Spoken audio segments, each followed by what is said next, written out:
সে Facebook থেকে অনেক ভালোবাসা অর্জন করছে এবং ফেসবুকে সফলতা পেয়েছে।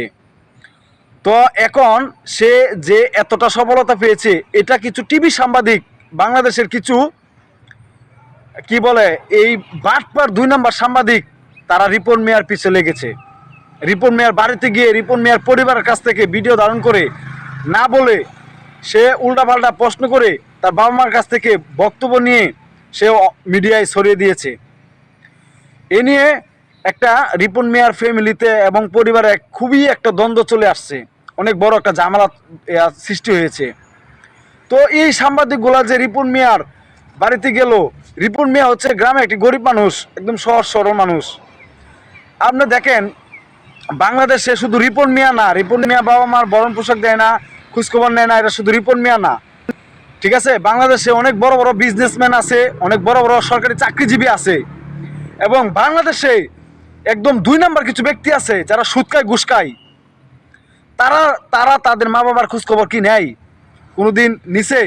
তোরা টিভি সাংবাদিক, তোরা তাদের খোঁজখবর নে, তাদের ফ্যামিলিতে যায় দেখ, তাদের পরিবারের খোঁজখবর যায় দেখ, নিয়ে যায় দেখ তাদের তাদের বরণ পোশাক দেয় কিনা, তাদের খরচ করে দেয় কিনা, তাদের দেখা সাক্ষাৎ করে কিনা।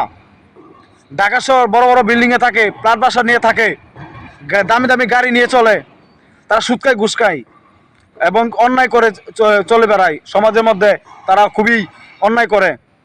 তো বাংলাদেশে তোরা যায় দেখ, তাদের উদ্দেশ্য তোরা তোরা তাদের বাড়িতে গিয়ে দেখ তাদের বাবা মার খোঁজখবর রাখে কিনা সে লোকগুলা। তা রিপন মিয়া সে একজন গ্রামের মানুষ, সে ফেসবুকে সফলতা পাইছে, হয়তো বিভিন্ন জায়গায় যা একটু তার টাকা পয়সা ইনকাম হইতেছে, এই জন্য সে আলাদা বাড়ি নিয়ে থাকতেছে, বাবা মার খোঁজখবর নেয় নেয় না যেমন কোনো কথা না। কিন্তু এই সাংবাদিক তোরা যে দ্বন্দ্বটা তৈরি করছ, রিপন মিয়ার পরিবারে যে ঝগড়াটা লাগাইছ, এটা একদম ভালো করস নাই, তোরা একদম ভালো কাজ করস নাই। তো যাই হোক, আপনারা সবাই রিপন মিয়াকে ভালোবাসবেন। রিপন মিয়া আমি ভালোবাসি, সবসময় রিপন মিয়াকে ভালোবাসে যাব। রিপন ভাই খুবই অত্যন্ত ভালো মনের একটি মানুষ। তার যে প্রত্যেকটা ভিডিও মানুষকে অনেক কিছু শিক্ষা দেয়, অনেক কিছু শিক্ষা অর্জন করা যায়। বাংলাদেশে বড় বড় সেলিব্রিটিরা তার ভক্ত, তাকে ফলো করে রাখছে, তার ভিডিওগুলো দেখে। কেন? গ্রামের যে একটা আঞ্চলিক ভাষা তার ভিতর থেকে এটা পাওয়া যায়। যাই হোক, এখন কথা হচ্ছে বাংলাদেশের কথা যদি আমি বলতে যাই,